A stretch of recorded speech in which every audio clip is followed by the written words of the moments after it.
지난주 7주차 자료 가져오셨죠? 예, 그것 좀 잠깐 꺼내 볼게요. 4-2페이지에 보시면 로마자 5번에 분묘기직권부터 보겠습니다. 자, 일단 이제 분묘기직권의 의의에 두 번째 줄에 보니까 이제 인식할 수 없는 이거랑 이거 그리고 가묘 등은 불성립 뭐 이런 말 나오죠? 예, 거기 뭐 들어가야 돼요? 평장, 암장 이런 거, 평장, 암장 뭐 이런 거 들어가야 되고, 성립에 보니까 이제 2번의 시효취득 부분과 관련해서 몇 년 지나야 분묘기직권의 시효취득이 가능하죠? 예, 20년. 근데 거기 20년 그 밑에 가로에 보니까 2001년 1월 13일 이전 설치 분묘는 이제 시효취득이 가능하고, 언제 이후에 설치된 분묘는 시효취득이 안 된다 이런 의미로 쓰인 걸까요?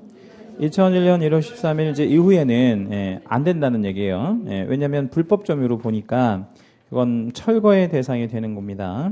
그거 우리 가로 부분에 채색 한번 해주시고요.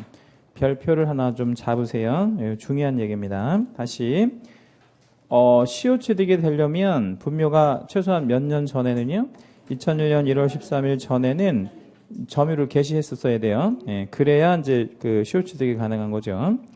범위, 공간적 범위에서 보면 주위에 뭐를 좀 포함한다 그랬죠?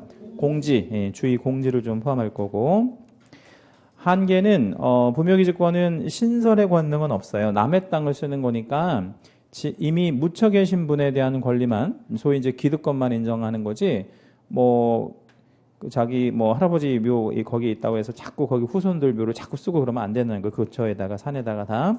그러면 이걸 신설의 권능은 없다 그러는데, 다만 뭐 할 수 있는 권능은 있냐면 이장할 수는 있어요. 자, 뭐 할 수 있다고? 이장. 예. 그 대신 이장은 조건이 있는데 어느 범위 안에서요?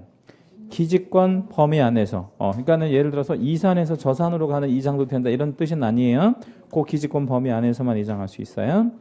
자, 전속 기간은 원칙 뭐에 따를 거냐면 약정에 따를 거죠. 예외적으로 이제 약정이 없을 때는 관리자가 분묘의 수호와 봉사를 계속하고 그 분묘가 존속하는 동안에는 존속할 건데, 언제까지? 영구적으로 계속해서 존속한다. 관리자는 누구에게만 전속적인 제도라 그랬죠? 종손, 종손에게만 전속적인 제도예요. 다만 이제 그 무슨 사례가 있었냐면 어느 집안에 종손이 유학을 간 거예요. 그것도 20년 동안. 그러면 종손이 있는 거야, 없는 거야? 있는 거지. 유학을 가신 거 있잖아. 근데 뭐를 못해, 종손이 유학을 가 있는 동안에? 수호봉사를 못 하잖아. 근데 이 기간 동안에 종중이 관리를 해온 거예요. 누구 대신? 종손 대신. 그러면 분묘기직권은 소멸된다고 봐야 돼? 아니면 종중에게 있다고 봐야 돼? 종중에게. 그래서 종중에게 있다고 보는 그런 사건이 있었어요. 그래서 거기 밑에 예외는 종중이 수호 관리하여 왔다면 누구에게 귀속? 종중에게 귀속. 종중이 뭐예요? 종손은 알 것 같고, 종중은 또 뭐지? 종중. 이제 집안, 가문 뭐 이런 뜻이야. 좀 넓게 보면 가문 뭐 이런 거, 좁게 보면 집안 뭐 이런 것들이고요. 왜 우리 옛날에 왜 그런 어르신들이 그런 말 했잖아. 너 같은 놈은 우리 집안에 없어 뭐 이렇게 얘기하잖아. 그런 거를 이제 우리 집 안에라고 했을 때 넓게 보면 가문 전체로 봤을 때 이제 없다 이런 뜻입니다. 그런 말 옛날에 많이 했죠. 밑에 이제 문제 가볼게요. 분묘기직권은 자기 소유지에 인정되는 권리이다. OX, X. 타물권이라 그랬죠. 두 번째, 분묘기직권의 시효취득은 그 분묘의 점유 개시 시점을 불문하고, 그러니까 언제 점유를 개시했는지 그 시점은 따지지 않고 시효취득 요건만, 즉 20년만 지나면 인정된대. OX. X. 자, 왜 X냐면 아까 조금 전에 우리 2001년 1월 13일 전에 설치돼야만 기직권이 시효취득되고 그 이후에는 시효취득이 안 된다 그랬잖아. 불법 점유니까. 그 문제 별표 하나만 할게요. 그 다음에 4-3페이지 뒷장 장사법. 장사법은 전부 이제 숫자를 이제 이렇게 규정함으로 인해서 명확한 기준을 만들었다는 데 의미가 있는 거죠. 장사법이. 개인 묘지는 몇 제곱미터를 초과할 수 없나요? 30. 밑에 이제 설치 기간, 이게 이제 시간적 부분인데 원칙 몇 년? 30년. 예외 30년씩 몇 번을, 한 번을 연장할 수 있다. 이 연장은 자동 연장이에요? 아니면 연장 신청을 해야 돼? 연장 신청을 해야 되는 거야. 누가? 1번 종손, 2번 연고자. 연고자가. 장사법에서는 종손 이런 말 쓰지 않아요. 분묘 설치 제한 지역이라는 게 있는데 도로, 철도, 하천 이런 거부터 몇 미터 띄워야 된다 그랬지? 300. 300. 그다음에 20호 이상 인가 밀집한 지역이나 학교 이런 걸로부터는 500m. 밑에 이제 자연장이 있는데 자연장 그 바로 밑에 분묘 X 이렇게 돼 있죠. 그죠? 그거 채색해 주시고 별표. 그러니까 자연장에서 가장 중요한 포인트는 자연장이 뭐가 아니라는 거. 예, 그게 제일 중요해요. 자, 두 번째 내용에 보니까 지면으로부터 몇 센티미터 이상 깊이로 묻어야 된다 이런 얘기냐면 너무 얕게 묻으면 어떤 문제가 생길까요? 비 오고 그러면 쓸려 나가는 것도 문제지만 그게 쓸려 나가서 어디로 다 가겠어? 뼈가루가. 하천으로. 그럼 오염되잖아. 네, 그런 것도 있으니까 땅 깊이 묻어야 되잖아요. 그래서 최소한 30cm 이상 깊이로 묻어야 돼. 그러면 땅을 30cm 정도 깊이로 판단하는 건 쉬운 일은 아닌 거지. 손으로 파보려고 생각해봐요. 그죠? 네, 그러니까 삽이나 뭐 장비 같은 거 이용해서 팔 건데 이왕 그러면 깊이 팔 때는 아주 깊게 해주는 게 좋아? 아니면 30cm 딱 맞춰서 해주는 게 좋아? 아주 깊게. 몇 미터 정도? 뭐 한 3m 정도. 이렇게. 깊게. 깊게 해주는 게 좋다고. 깊게. 그래서 옛날에 우리 조선시대에는 그 경국대전 있죠? 경국대전이 지금으로 말하면 우리 헌법이나 마찬가지인 건데 그 경국대전에 흥미로운 규정이 하나 있는데요. 묘를 쓸 때 2m 이상 이렇게 깊이 묻잖아? 그러면 영모죄도 다스렸어요. 영모. 왜? 이제 묘를 깊게 묻으면 그 자리에서 왕이 나온다고 생각한 거야. 옛날 사람들의 생각이. 풍수지리 사상에 의하면. 그래서 부모님 돌아가시면 어떻게 묻는 게 좋아? 깊게. 몇 미터 이상 깊이로. 2m 이상 밑으로. 그래야 후손들이 잘 된다고 생각한 거예요. 옛날에. 그러니까 깊게 묻으면 좋다 이 말이야. 아주 깊게. 그래서 어차피 장비 같은 거 동원할 것 같으면 30cm를 파나 3m를 파나 똑같은 거 아니야? 그러니까 깊게 하라고. 나중에 여러분 혹시 그 부모님이나 이렇게 묘를 쓸 일이 있으면 어떻게 하라고? 깊게 하는 게 좋다. 그래야 땅의 전기도 많이 받고 좋은 겁니다. 그다음에 네 번째, 자연장은 분묘가 아니며 자연장 분묘가 아니죠. 따라서 자연장지가 설치된 지목은 뭐가 아니다? 묘지가 아니다. 이렇게 해야 돼. 묘지가 아니야. 자, 문제. 분묘기지권이 인정되는 분묘는 그 성립 시기를 불문하고 장사 등에 관한 법률을 적용하지 아니한데 약간 어려워요. 약간 어려운데 잘 생각해 보세요. X야. 왜? 2001년 1월 13일 이후에 성립된 분묘기지권은 무슨 법 적용받아야 돼? 장사법 적용받는 거야. 거긴 예외가 없어요. 물론 언제 만들어진 분묘기지권은요? 2001년 1월 13일 전에 만들어진 분묘기지권은 적용이 안 돼 또. 그렇게 이해하시고. 두 번째, 분묘는 설치 제한 지역 내에는 절대로 분묘를 설치할 수 없대. OX 한번 해볼게요. 제가 설명은 안 드렸는데. 일단 X. 자, 왜 X냐면 절대로라는 말이 틀렸고요. 요거는 이런 개념이라고 생각하시면 돼. 자, 여기가 학교가 있어요. 학교. 이렇게 학교가 있단 말이야. 근데 학교 옆에 산이 있는 거야. 근데 학교에서부터 산에까지 몇 미터 떨어져야 맞지? 500m. 근데 이게 200m밖에 안 돼. 우리가 초등학교, 중학교, 고등학교 잘 생각해 보시면 산 밑에 학교 있잖아, 다. 그래서 교과에 보면 무슨 산, 전기바닥 뭐 이런 말 다 나오잖아. 근데 왜 학교는 왜 산 밑에다가 지었을 것 같아, 옛날에? 싸니까. 땅값이 싸니까 학교 밑에다 이제 한 거예요. 무슨 뭐 대단한 이유가 있어서 그런 게 아니라. 그런데 여기다가 묘를 쓸 수 있어, 없어? 없어. 왜 못 써? 학교에서 바라보이잖아. 근데 산 넘어 있을 때는 묘 어때? 쓸 수 있단 말이야. 이건 지형지문의 영향 같은 게 있을 때는. 그래서 안 보일 때. 그래서 절대로가 아니라 예외적 허용되는 경우도 있을 수 있습니다. 절대로 아니에요. 자, 밑에 자연장을 타인 소유지의 토지 소유자의 승낙을 얻어서 설치했대. 맨 앞에 뭐를 설치했대? 분묘를 자연장을. 그럼 분묘기지권이 성립한대. OX, X, 천만에. 예, 요것도 별표해 주시고. 자, 밑에 분묘가 설치된 토지의 지목은 묘지이나. 그렇죠? 자연장에 설치된 토지의 지목은 묘지가 아니다. O. 자, 밑에 자연장지의 경우, 자연장지라는 건 자연장에 설치된 토지를 이제 자연장지라 그래요. 분묘 설치 제한 지역과, 그러니까 뭐 300m, 500m 이런 거, 그다음에 분묘의 설치 기간, 뭐 30년, 60년 이런 거 제한이 없대. OX. O. 자연장은 분묘가 아니니까 그런 거 제한 없다는 얘기예요. 자, 3번 농지. 농지의 정의는 지목이 전답 또는 과수원인 토지를 말하고, 두 번째는 지목을 불문하고, 지목은 안 따져, 실제 현상이 농작물의 경작 또는 다년성 식물 재배주로 몇 년 이상 이용되는 토지를 3년 이상 이용 중에 있는 토지를 농지라고 얘기합니다. 그러면 나대지에다가 3년 넘게 고추 심으면 어떻게 돼? 농지로 봐. 그러면 고추 안 심는 게 좋네? 예. 그래서 못 심게 해야 되고 안 심는 게 좋은 거야. 왜냐면 뭐가 뭐로 바뀌어버리는 거야. 대가 전으로 바뀌어버린다고. 그러면 내가 땅값이 확 떨어지잖아. 예. 그래서 그 놀리는 땅도 절대 경작행위 해서는 안 되는 거예요.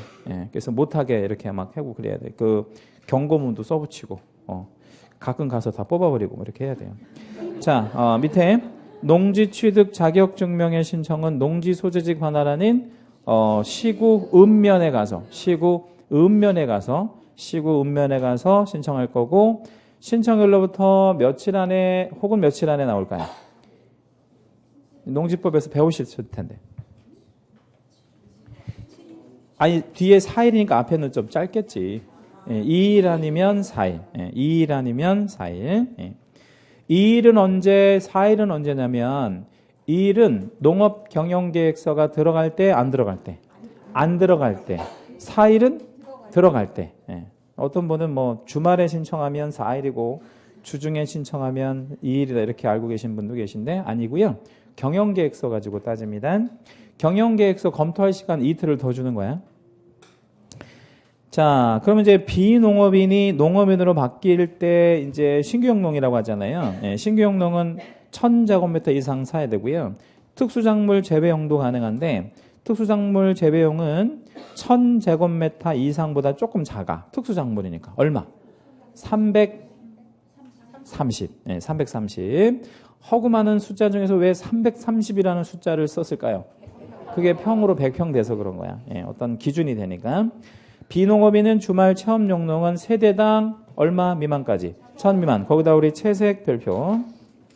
자, 하단 내려오시면 박스가 있는데 아까 제가 그림으로 애우라고 했던 거 있잖아요. 그걸 한번 좀 여기다가 한번 애워 볼게요.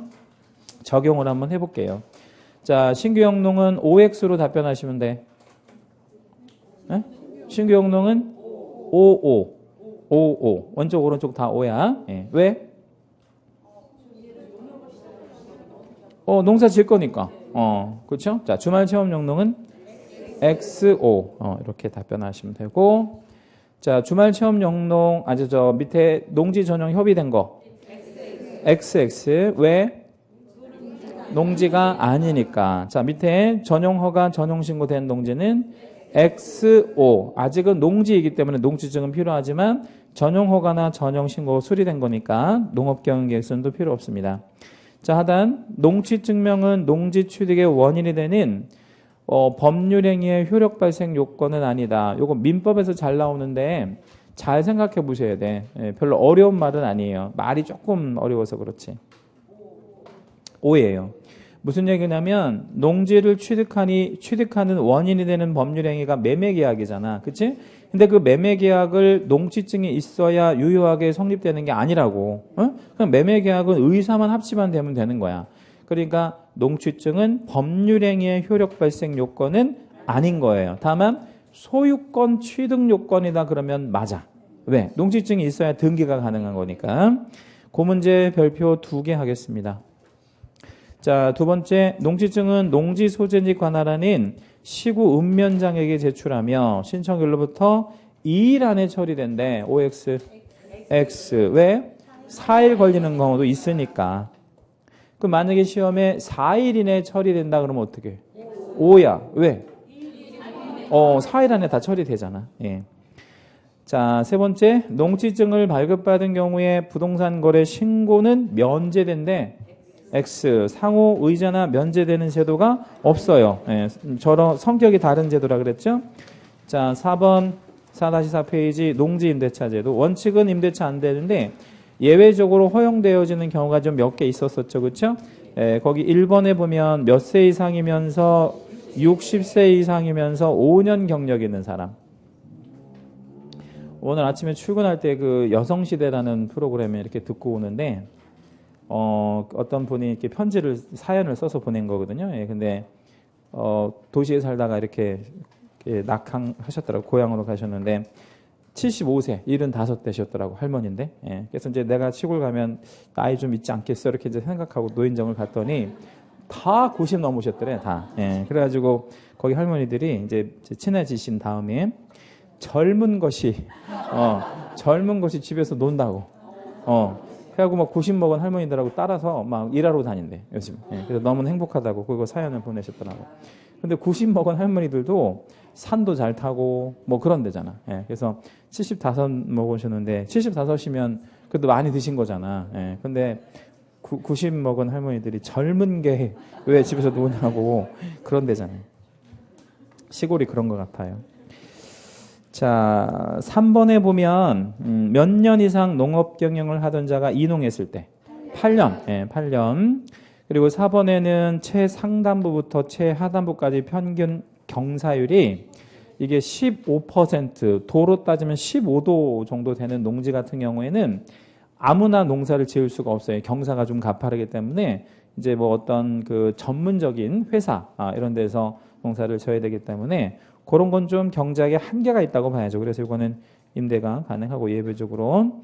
그 다음에 5번은 질병, 징집, 취약, 선거에 따른 공직 취임, 부상으로 몇 월에 치료 3월. 예, 밑에 줄에 몇 월에 국외 여행 3월. 예, 다 3월입니다. 계약 방식은 서면을 원칙으로 한다 그랬죠? 예, 근데 어떤 장관이 그 계약서를 권장할 수 있다 그랬지? 농림축산식품부. 농림축산식품부. 농림축산식품부. 요게 또 만들어진 이유가 있는데 이 부서를 원래 만들 때 농림부였어요.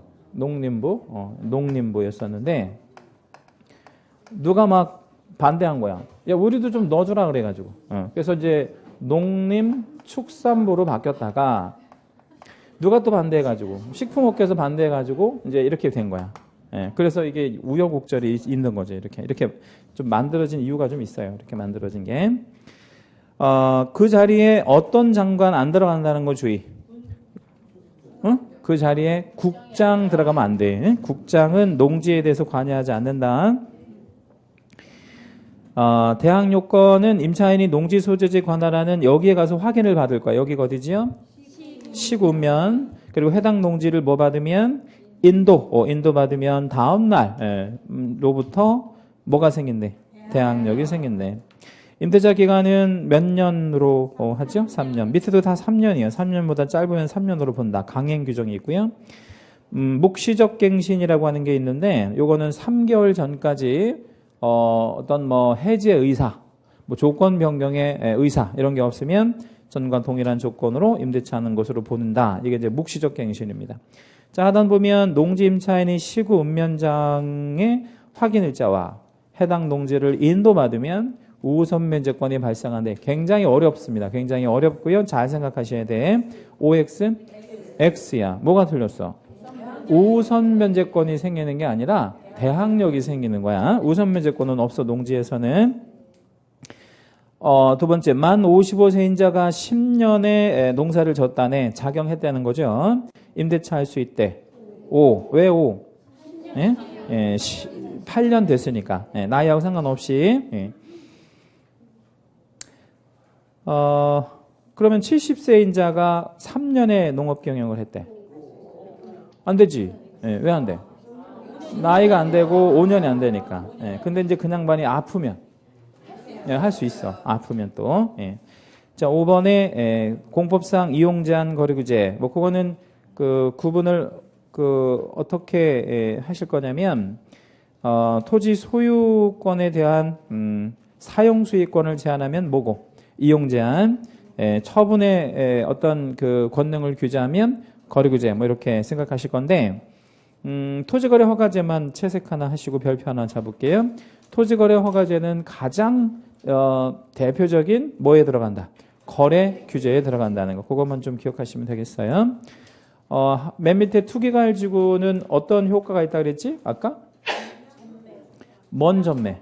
분양권하고 재건축 입주권의 전매를 제한하는 그런 지역이라 그랬죠. 그래서 말하자면 거래 규제고 교육환경보호구역이라는 게 있는데 두 번째 점 보세요. 예, 절대보호구역은 학교 뭐로부터? 출입문, 정문 해도 좋고 직선거리로 50m까지. 그 다음에 상대보호구역은 학교 경계선으로부터 직선거리 얼마? 200m까지를 운영하는 제도들이죠. 예. 그래서 학교가 좀 보호받아야 될 이유가 충분히 있나요? 아, 그럼요. 학교가 보호받아야지. 예. 자, 이제 597페이지. 예, 597페이지로 가시고 제4장 중개활동장. 중개활동장에서는 뭐 문제가 나오거나 그런 건 아니고요. 용어만 3개 좀 알고 계실 겁니다. 부동산을 판매하는 과정이 좀 필요한데 부동산 판매 과정이 좀 필요한데 제가 지난주 토요일 날 그 아들 애가 학교 다니기 힘들다고 그래서 학교 밑에다가 방을 좀 얻어줬어요. 예, 방을 얻어줬는데 왜 제가 그 말씀을 드리냐면 제가 이제 중개사무소를 2군데를 갔는데 한 군데는 여자가 운영하는 여자 계공이 운영하는 그런 중개사무소였고 한 군데는 남자가 운영하는 중개사무소였는데 어디를 먼저 갔을까요? 여자가 운영하는 이제 중개사무소를 먼저 가서 몇 개 봤어. 몇 개 봤는데 딱히 마음에 드는 건 없었어요. 그래서 이제 조금 더 이제 그 학교 쪽으로 가서 남자가 운영하는 이제 사무실을 또 간 거야. 거기서 이제 집을 보러 갔는데 뭐라고 하냐면 차를 가져가지 말고 걸어가자 그러더라고. 그래서 그럽시다. 걸어갔어. 갔는데 한 300m 정도 가더라고. 근데 오르막이야. 그래서 미쳤나? 먼저 이렇게 생각한 거죠. 근데 거기 가서 이제 번호를 이렇게 불러달라고 해야 되는데 그 사람이 뭐라고 하냐면 자기 없을 땐 집이 못 보여주겠다는 거야. 그 집주인이. 그래서 어떻게 했겠어요? 다시 내려왔어. 열 좀 받았겠죠. 약간. 이제 다른 집을 또 보러 갔는데 거기도 마음에 안 드는 거야. 그런데 제가 왜 그 말씀을 드리냐면 여자 계공은 이 집을 보여주고 뭐 하는 게 굉장히 좀 뭐 했냐면 좀 약삭빠르다고 해야 되나? 뭐 그런 게 있고 좀 친절하고 그런 게 있는데 남자 계공은 그냥 묻는 말에만 대답하더라고. 속 터져서 죽을 뻔했네. 그래서 계약서를 썼긴 했는데 어디서 썼겠어요? 여자 계공한테 썼겠지. 그래서 같은 돈을 주더라도 안 가고 싶겠더라고. 거기에. 그게 참 그런 게 좀 있는 것 같아. 그래서 제가 왜 그 말씀을 드렸냐면 그게 능력차인 것 같아. 개인의 능력차. 그러니까 또 모든 여자 계공이 또 잘하는 건 아니잖아. 근데 이제 제가 계약서 쓴 계공은 참 잘하는 것 같더라고. 그리고 어떤 느낌을 들었냐면 똑같은 집을 2번을 봤거든요. 근데 해주고 싶은 이런 마음이 좀 들더라고. 좀 미안한 감. 그만큼 친절하게 해. 성심성 있고. 그러니까 그게 얼마나 고객한테 이렇게 뭐랄까요 좀 울림이 왔으면 해주고 싶은 생각이 들었겠어. 그렇잖아요? 그러니까 그런 것들이 여기 필요하다는 거예요. 그래서 이제 그런 것들을 한번 볼 건데 일단 고객이 오면 그 고객에 대한 일단 분석 먼저 해야 되는데 뭡니까? 600페이지를 한번 잠깐 가볼까요? 600페이지. 그 고객의 분석에 보면 우유부단형에서부터요. 예? 우유부단형 알잖아. 예, 우유부단은 하는 사람들. 그 다음에 뒤에 가면 9번에 논리형까지 굉장히 여러 유형이 있잖아요. 일단 고객 파악을 뭐 해야 돼? 빨리 해야 돼. 파악을 빨리 해야 된다고. 그렇죠? 예. 근데 일단 저는 갔을 때 제가 말을 많이 하는 걸 좋아해요? 안 하는 걸 좋아해요? 아니, 개공이. 많이 하는 걸 좋아해요. 그래, 제가 안 하니까. 근데 남자 개공은 속이 터져가지고 죽겠더라고. 제가 자꾸 말을 시켜야 되니까. 얘기를 해주는 게 없는 거야. 그러니까 저는 말하는 걸 정말 싫어하거든요. 예. 그러니까 이게 파악을 못 한 거야. 근데 반대로 여자 개공은 자기가 뭐 물어보지도 않는 얘기를 처음부터 끝까지 다 얘기해 주는 거야. 네, 그렇군요. 이것만 하면 되는 거지. 그럼 얼마나 저는 좋았겠어요. 그러니까 그런 고객 파악을 먼저 해야 되는 거야. 이제 앞장을 좀 넘겨볼게요. 599페이지. 예, 아이다의 원리라고 하는 게 있는데 부동산 중개 활동에 있어서 아이다의 원리라는 게 있습니다. 이 아이다의 원리라는 게 뭐냐면 고객의 이제 그 구매하는 사람, 예, 구매자의 구매 심리를 이렇게 상승시키는 단계. 예, 이걸 이제 아이다의 원리라고 하는데 집을 보자마자 사려고 하는 사람은 없을 거 아니에요. 그래서 구매욕이 이렇게 올라갈 수 있도록 이렇게 끌어올리는 거를 이제 아이다의 원리라고 하는데 일단은 A가 어텐션인데 어텐션은 뭐 한다라는 의미예요. 주목, 예, 주목한다는 거고 그 다음에 I는 interest라고 해서 흥미를 느끼는 거야. 관심을 갖는 거. 그리고 desire는 뭐냐면 뭐 하는 거죠? 욕망, 예, 이제 어떤 욕구, 막 이렇게 이거 사고 싶다, 갖고 싶다 이런 거. 그 다음에 마지막 A는 액션이라고 해서 뭐예요? 행동. 예, 그래서 이거를 합치면 뭐가 돼? 아이다가 되는 거지. 근데 이렇게 구매 욕구를 저절로 둬도 올라가 아니면 자꾸 자극을 해줘야 돼. 자극을 해줘야지. 그래서 그거를 한 장 넘기시면 그 자극하는 게 바로 셀링 포인트야. 뭐 하는 거? 자극하는 거를 셀링 포인트라 그래. 그래서 셀링 포인트는 여러 가지가 있는데 602페이지 가시면 관점으로 살펴본 셀링 포인트가 있어요. 관점으로 살펴본 셀링 포인트. 첫 번째 기술적, 경제적, 법률적, 환경적 뭐 이런 것들이 있는데 자 예를 들어서 학생이 있는 부모가 살 집을 사러 온 거야. 그러면 기술적, 경제적, 법률적, 환경적 중에서 어떤 셀링 포인트를 가장 부각시켜야 되겠어요? 어떤 환경? 그 환경에서도 여러 가지 환경이 있을 거 아니에요. 예? 그러면 학군 같은 거 이런 것들을 자꾸 부각시키는 거야. 그렇지 않으면 안 먹힌단 말이야. 그렇죠? 그리고 이제 거기다가 뭐를 조금 더 덧붙이면 더 좋겠어요. 경제적인 거. 이게 가치에 비해서 가격이 굉장히 싸다라는 거를 부각시키면 뭐 그냥 틀림없이 살 수밖에 없겠죠. 그렇죠? 예. 뭐 그런 거라고 생각하시면 되는데 저희 이제 그 집어든 아이가 남의 쓰던 거를 절대 못 써요. 남의 쓰던 거를. 그 남의 쓰던 거를 못 쓰고 다 새 것만 하려고 하거든. 근데 이제 안 좋은 습관이긴 한데 집 보러 갔는데도 남의 살던 데를 어떻게 사냐 이거야. 근데 그 개공이 그거를 파악을 하더라고. 그러더니 보여주는 게 신축 빌라를 보여주는 거야. 그래서 제가 이 사람 좀 대단하구나 이렇게 알게 된 거야. 근데 그 신축 빌라가 조금 오르막이었고 가격도 조금 비싸 신축이니까. 근데 그걸 하겠다는 거야. 그럼 어떻게 부모가 해줄 수밖에 없잖아. 그거를 캐치를 하더라고. 그거 순식간에. 그러니까 다른 거 보여줄 것도 없고 그거 보러고 가자고 그러더라고. 근데 남자 개공은 그런 걸 모르더라고. 예. 그러니까 아무 생각 없이 그냥 중개업 하더라고. 아무 생각 없이. 그러니까 똑같이 왔다 갔다 하면서도 얼마나 힘들겠어 그 사람은. 그죠? 계약서도 못 쓰고 힘만 들고 왔다 갔다. 거기 300m를 매일같이 12번 왔다 갔다 할 거 아니야. 예? 집도 못 보고. 그렇게 생겼더라고.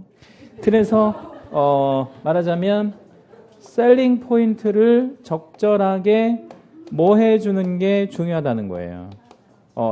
구사하는 거. 이게 셀링 포인트가 되는 거죠. 그러면 셀링 포인트는 다양하게 수집해야 돼? 아니면 뭐 몇 가지만 이렇게 그 중요한 것만 수집하면 되겠어?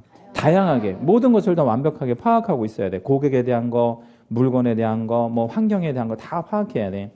그래서 어떤 셀링 포인트가 먹힐지 모르니까. 그리고 한 장 넘기면 604페이지. 클로징이라는 말이 있는데요. 이 클로징이라는 것은 직역하면 문을 닫는다는 얘기예요. 문을 왜 닫을 것 같아요? 끝났으니까. 중개가 완성됐으니까. 예, 거기 이제 그 4번 클로징 옆에다가 뭐 혹은 그 밑에다가 이렇게 해주셔도 좋아요. 뭐를 좀 하나 적어주시냐면 클로징 룸이라는 게 있어요. 클로징 룸. 예. 이 클로징 룸이라는 게 뭐냐면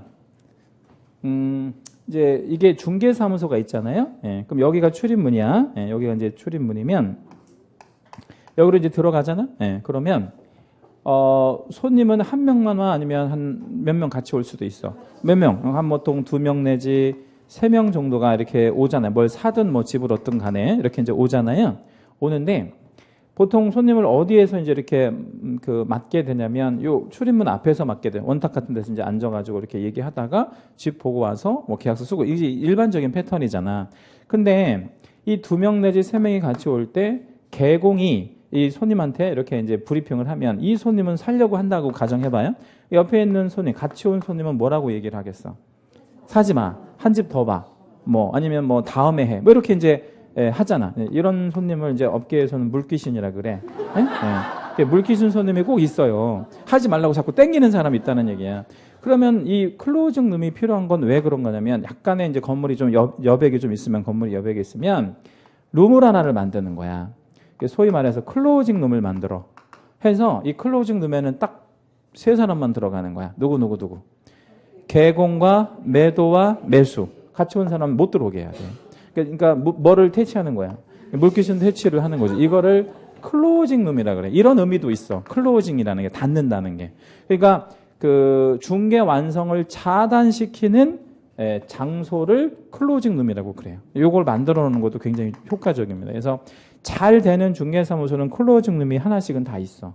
왜냐면 이 사람들이 끝끝내 물귀신처럼 이렇게 붙거든. 또는 이 물귀신 아니더라도 2명 내지 3명이면 이 중에 아이가 있을 확률이 있어 없어? 있어. 아이가 있으면 절대 계약을 못 해. 왜? 그러니까 아이가 울고 불고 뭐 하기 때문에 이제 그냥 빨리 집에 미안하기도 하니까 이제 집에 가게 된다고. 그럼 이럴 때는 어떻게 해야 되겠어요? 사탕을 준다고 뭐 아이가 가만히 있겠어? 아이가 요즘 애들이 얼마나 영악한데. 스마트폰을 줘? 그거 안 되고, 여기에 이제 개공이 브리핑할 때 소공의 역할이 굉장히 중요해. 소공이 뭐해? 아이를 커버해줘야 돼. 애 데리고 밖으로 나가서 뭐 조박든 뭐 하든 간에 최소한 20-30분 정도를 대인 마크를 해주는 거야. 뭐 할 수 있도록. 이게 굉장히 중요한 거야. 그래서 유능한 소공은 개공이 월급 많이 줘도 그 이쁜 거야. 왜냐면 그렇게 잘 해주니까. 그래서 그 역할이 되게 중요합니다. 그런 것들을 통칭해서 이제 클로징 기법이라고 하는데, 이 클로징 기법에서 한 가지만 좀 소개해드리면, 그 양가로 이번에 보면 계약 전제법이라는 거 있잖아요. 그 계약 전제법이 뭐냐면, 계약서 쓸까요? 이 말이 상당히 부담스러워요? 안 부담스러워요? 부담스럽지. 더 부담스러운 말은 도장 찍으세요 이런 말은 더 부담스럽단 말이야. 왜? 우리가 도장을 찍는다는 게 엄청난 어떤 효과가 발생이 되잖아. 그래서 이렇게 우회적으로 하는 거야. 계약을 할 거를 전제 깔고 집을 언제 비우라고 할까요? 또는 계약금 10% 준비하실 수 있죠? 또는 뭐 대출을 알선해 드릴까요? 뭐 이렇게 다양한 화법으로 들어가는 거야. 그러면 계약을 하겠다는 전제를 깔고 자꾸 대답하게 만드는 거야. 그럼 어느 순간 나는 이제 뭐 할 사람이 된 거야? 계약할 사람이 된 거야. 그런 걸 계약 전제법이라고 그래요. 그런 것들이 이제 이렇게 하다 보면 그런 노하우들이 생깁니다. 그러면 자, 클로징은 언제 시도하는 거냐? 이게 좀 중요한데 언제 시도해야 되겠어? 오자마자? 그럼 언제? 어느 정도 욕망을 느낄 때. 그래서 이 욕망 단계에서부터 클로징을 시도할 건데 한 번만 여러 번 기회가 있다. 이렇게 정리하시면 되고, 여기에서는 세 가지 용어만 다시 확인할게요. 아이다의 원리라는 게 있어요. 이건 누구의 그 구매 심리라고? 구매자. 구매자의 구매 심리. 구매자의 구매 심리를 끌어올리는 걸 뭐라고 한다고? 셀링 포인트. 이거는 적당하게 수집하는 게 좋아? 많이 하는 게 좋아? 많으면 많을수록 좋고요. 클로징의 기회는 여러 번일 때, 한 번만일 때, 여러 번. 그래서 욕망 단계에서부터 시도할 겁니다. 이제 뭐 중개업의 경영이라든가 이런 거는 나중에 여러분 이제 시험 끝나고 나서 한번 읽어보세요. 좋은 얘기 많이 써놨습니다. 자, 넘어가시고 613페이지 한번 가시면 5장의 거래의 체결. 5장의 거래의 체결. 이 5장에서는 과거 한 문제 정도가 출제가 가능했던 부분인데 최근에는 뭐 이렇게 문제가 뭐 나올 만한 그런 내용은 좀 많이 없어진 추세예요. 왜냐하면 부동산 거래 신고 제도가 도입이 된 이후로는 출제는 안 되고 있고요. 아무튼 뭐 민법하고 좀 중복되는 부분이니까 간략하게 보죠. 일단 계약의 체결과 계약서의 작성이 있는데 일단 계약서 누가 써야 돼요? 개공 또는 소공 뭐 이렇게 써야 되겠지? 개공이 쓰는 거는 개공의 뭐야? 의무이고 소공은 쓸 수가 있는 그런 권한이 있는 거고 그렇죠. 뒷장 넘기시고 계약서 작성 시 주의사항. 계약서 누구 쓴다 그랬죠? 누가? 개공이. 그러면 누구 보고 주의하라는 거야? 개공 보고 주의하라는 거죠. 그래서 이제 당사자 확인부터 이제 할 건데 이 당사자 확인은 이제 권리관계의 진정성이라든가 이런 것들을 확인하기 위해서 하는 겁니다.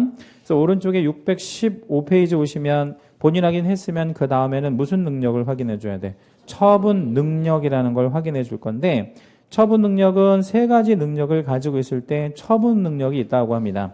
무슨 능력, 무슨 능력, 무슨 능력?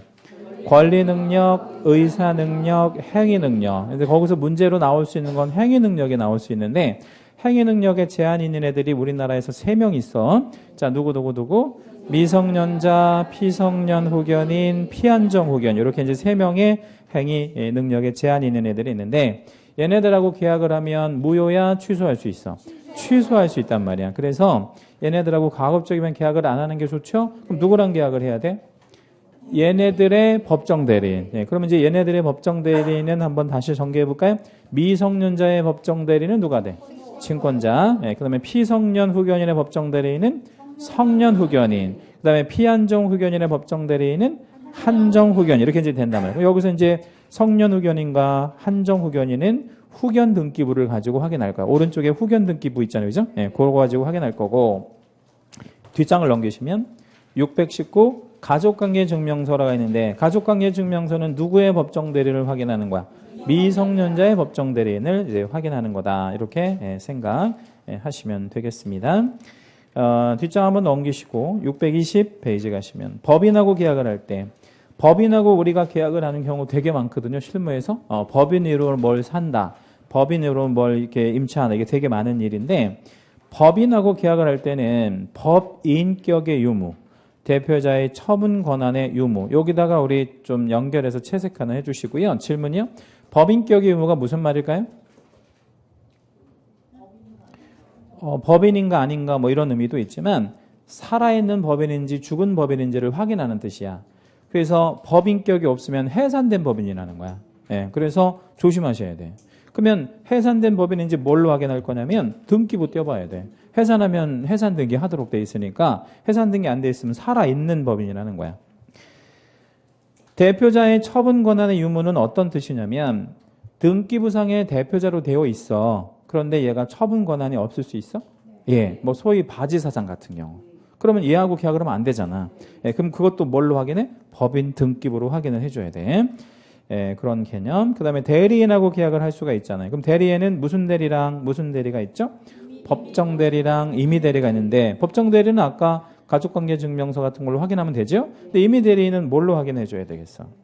본인이 대리인에게 대리권을 수여했는지를 확인할 거 아니야. 근데 이제 최초 일단 위임장, 그 위임장에 뭐가 찍혔는지 확인해주고 인감, 그 다음에 인감 증명서 이렇게 이제 확인해주는 것이 안전하다 이렇게 얘기할 수 있겠고요. 오른쪽에 공동소유. 자, 우리 민법상 공동소유는 3가지가 있는데 뭐 있죠?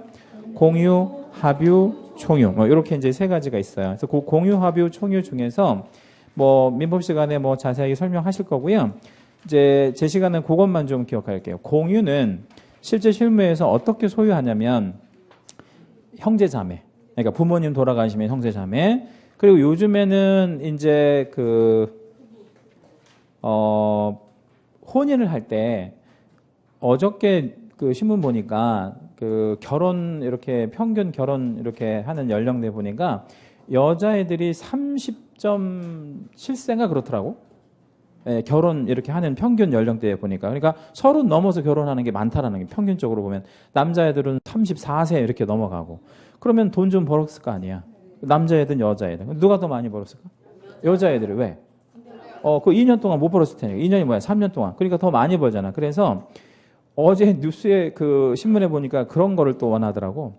여자애들이 그 자기보다 학력이 높은 낮은 남자를 고른대.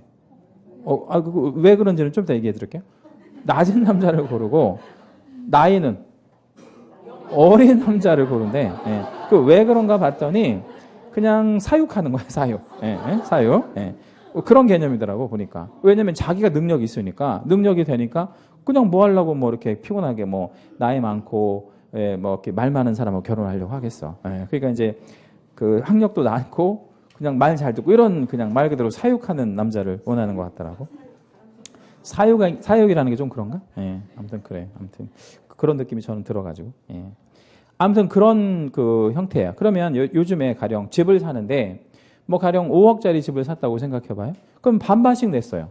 그러면 등기는 어떻게 할 거야? 공동으로 해야지. 그게 바로 뭐야? 공유. 그래서 이제 그렇게 정리해 주시면 돼. 형제 자매나 배우자 상호간에 소유하는 게 그거를 이해하시면 되는 거야. 그러면 지분 처분할 수 있어 내 맘대로? 그럼요. 뭐 그렇게 이제 자연스럽게 나오는 거야. 합유는 그게 아니고 합유는 조합 단위. 조합, 뭐 재건축, 재개발 이런 조합 있잖아. 조합에서 소유하는 거를 합유라고 해요. 근데 이 합유에서는 지분에 대한 개념은 있지만 그 지분에 대한 처분을 막 해버리면 사업 시행에 지장이 있을 거 아니야. 그래서 이 합유에서는 지분의 처분이든 합유물 자체에 대한 처분이든 무조건 뭐 전원의 동의 뭐 이런 것들이 필요한 겁니다. 총유는 누가 소유하게 되냐면 뭐 종중, 문중, 아까 우리 종중 나왔잖아, 그지? 그런 거나 종교단체 뭐 이런 데서 이제 주로 소유하고요. 교회, 교회가 소유하는 게 뭐야? 총유 뭐 이런 게 됩니다. 그러면 교회는 누구 거야? 그 교회 부동산, 교회 말을 하는 게 아니고 교회가 가지고 있는 이 그 재산 있잖아, 부동산. 그건 누구 거지? 응? 그 총유원 거가 되는 거죠. 그럼 총유원이 누구야? 그 신도들, 평신도들이 총유원이 되는 거다. 이렇게 생각하시면 되겠습니다. 그래서 이제 그 총유에서는 지분에 대한 개념은 존재하지 않아요. 이게 워낙 많으니까. 거기 지분 없음에다가 채색하시고 별표 하나만 해주시고요. 그거 좀 중요하고. 계약서 작성 방법이 있는데 계약서 작성 부수는 원본으로 2통은 반드시 생산해야 돼. 왜 원본으로 2통을 꼭 생산해야 돼? 하나씩 가져야 되니까. 그러면 계공은 뭐 가져? 사본을 5년을 보존합니다. 계약서의 서식은 뭡니까? 그 표준 서식이 있어 없어? 없죠. 그래서 임의 서식 계공이 만들어서 쓸 거고 용어는 명료하게 쓰는 게 좋아? 아니면 추상적으로 하는 게 좋아? 명료하게. 왜냐하면 해석의 여지가 있으면 안 되잖아요. 뭐 예를 들자면 뭐 그것은 그때 지급하기로 한다. 이렇게 쓰면 뭔 말인지 알 수가 없잖아. 그런 거 명료하게 하지 않으면 안 돼. 문자는 우리나라 사람들이 누구나 이렇게 쓰고 뭐 읽고 할 수 있는 문자가 뭐가 있어요? 한글로 쓰는 게 가장 바람직하겠죠. 그래서 이제 뭐 영문이나 뭐 혹은 한자나 뭐 이런 거를 덜어 쓸 수도 있긴 한데 그런 거를 쓰려면 좀 일반적인 것들 뭐 쓴다든지 아니면 병기하는 것도 좋죠. 가로를 해서 이렇게 병기해 주는 거. 그러니까 뭐 가령 5억이다 그러면 한글로 5억 원 이렇게 쓰고 가로에다가 숫자를 이렇게 병기하거나 이렇게 아니면 한자로 써주거나 이렇게 해서 이렇게 그 뭐 하는 거 이렇게 위조나 변조하는 걸 방지하는 그런 어떤 표기도 좋은 거죠. 내용은 제3자가 봤을 때 알아보기 쉽게 쓰면 돼요. 육하 원칙에 입각해서 쓰면 되는 건데 이제 우리가 개업해서 가장 처음에 당황스러운 게 뭐예요? 계약서 쓸 때. 근데 그거 되게 두려워하는데 아무것도 아니에요. 그냥 계약서를 뭐하게 쓰면 되는 거야. 알아보기 쉽게. 그러면 길게 짧게. 그거 상관없어. 길게 써도 되고 짧게 써도 되고 제3자가 알아보기 쉽게. 그렇게 쓰는 게 좋은 거야. 근데 우리가 어떤 고정관념을 갖냐면 계약서는 짧게 써야 된다고 생각하는데 절대 그렇지 않아. 짧게 써서 해석이 안 되면 어떡할 거야. 그러니까 길게 써도 상관없고 명확하게 쓰면 그게 잘 쓴 계약서인 거야. 예, 그래서 다툼이 있으면 절대 안 돼요. 이 계약서 잘못 써가지고 이제 소송, 민사소송 같은 거 들어가면 판사가 계약서 이제 사본 이렇게 제출하잖아요. 판사가 일일이 조목조목 다 따져요. 이게 무슨 뜻이냐고. 그럼 판사가 봤을 때 이해가 안 되면 일반인이 이해가 안 되는 거야. 그럼 이제 개공이 당하는 거죠.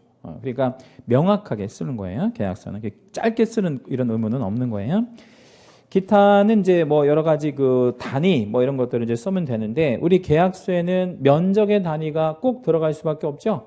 그래서 그 면적과 관련한 단위에서 그 법정 계량 단위에 보니까 길이, 넓이, 부피, 무게 쪽에 보면 넓이 쪽에 우리가 써야 하는 단위가 세 가지가 있잖아요. 뭐뭐뭐 있지? 제곱미터랑 제곱 센티미터랑 헥타르 이런 게 있잖아요. 근데 써서는 안 되는 단위가 있다는 뭐예요?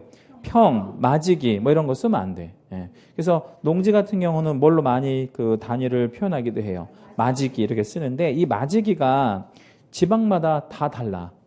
예? 그래서 200평을 한 마지기로 하는 동네도 있고 300평 뭐 이렇게 좀 넓게 보는 또 동네도 있고 그래. 예. 그래서 이런 거는 단위 자체가 그 통일성이 없기 때문에 써서는 안 된다고. 평도 마찬가지고요. 1평이 어떻게 만들어졌는지 혹시 아십니까? 1평? 한 평. 1평. 1평이 어떻게 만들어졌냐면 가로, 세로 6자를 1평이라 그래요. 6자. 그러면 한 자가 얼마야? 30.25cm야. 30cm도 아니고 30.25cm. 그러면 이 30.25cm는 어디서 나왔는데 이 유래가 여기서 나온 거야. 이 팔꿈치에서부터 손 끝까지 여기서 여기까지를 재보니까 30.25cm 정도가 나오더라 이거야. 그런데 요즘 우리나라의 젊은 중고등학교 남학생들을 보면 여기서부터 여기 재면 50cm 넘어가요. 그럼 도대체 누구를 잰 거야 이거? 이거 누구를 쟀냐고. 엄청 짧은 놈들을 잰 거 아니야. 그래서 한족을 잰 거야. 한족. 중국 남방 민족 있잖아. 한족. 자잘한 애들 있잖아. 시끄럽고 뭐 이런 애들. 그 한족을 잰 거라고 이게. 그래서 이게 무슨 의미가 있냐고. 그래서 쓰지 말라라는 얘기예요. 아셨죠? 예. 쓰면 어떻게 돼? 100만 원 이하의 과태료가 있어. 이게 계량에 관한 법률 위반입니다. 쓰면 안 돼 절대. 넘어가시고 626페이지 가시면 계약서에 필요적 기재 사항이 있는데 일전에 한번 봤던 부분이고요. 채색 두 가지만 할게요. 거기 4번에 거래금액이라는 말이 나오는데 4번의 거래금액에다가 채색 하나 해주시고 무슨 금액을 쓰지 않는다는 거, 예정금액 쓰지 않는다는 거 하고요. 그 다음에 8번 전체 채색하겠습니다. 8번 전체 채색. 8번에 뭐라고 되어 있죠? 확인 설명서가 며칠 날 나갔는지, 그죠? 그거를 필요적으로 기재해줘라. 뭐 이런 얘기가 되는 겁니다. 자, 이제 잠깐 쉬었다 할 건데, 다음 시간에 그 주택임대차, 상가임대차 보호법 비교표 좀 있어야 되거든요. 그래서 혹시 요거 안 받으셨거나 안 갖고 오신 분들은 그 데스크에서 좀 받으세요. 요거 없다고 하고 받으세요. 요거 있으셔야 되니까.